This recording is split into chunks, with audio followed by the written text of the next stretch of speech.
এক হাতে তলোয়ার, অন্য হাতে ঢাল, একদিকে রণাঙ্গনের দামামা, অন্যদিকে চাহনি বরফ শীতল।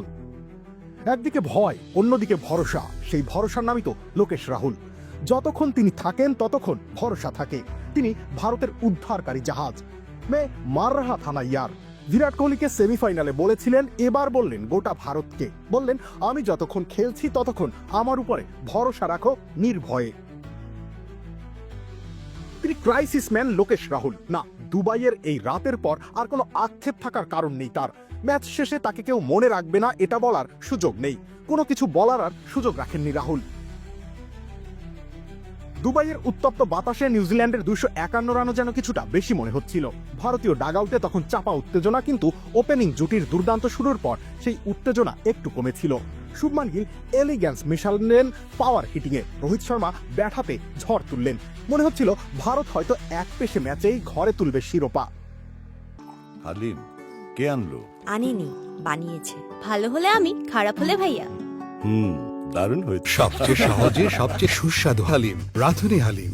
কিন্তু ক্রিকেট তো অনিশ্চয়তার খেলা। কয়েক মুহূর্তের ঝড়ে বদলে যায় সব সমীকরণ। রোহিত গেলেন, কোহলি ফিরলেন, শুভমানও পারলেন না। নিউজিল্যান্ডের পেস অ্যান্ড বাউন্সে ভারতীয় মিডল অর্ডার টলতে থাকলো।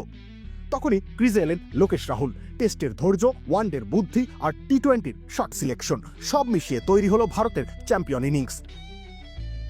রাহুল জানতেন এক প্রান্ত ধরে রাখতে হবে, জানতেন এখানে উইকেট হারানো মানে ম্যাচ হাতছাড়া। তাই তো শুরুটা করলেন সতর্কতার সাথে। পিচে চোখ বসতেই একে একে করে নামালেন ক্লাসিক শটের পসরা।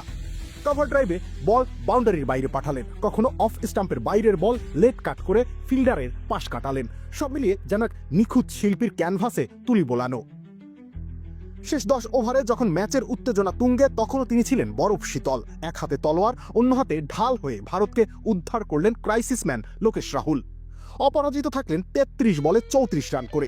2013 সালে ভারত চ্যাম্পিয়ন্স ট্রফি জিতেছিল ধোনির নেতৃত্বে। 2025 সালে ধোনির পথেই এগুলেন রাহুল।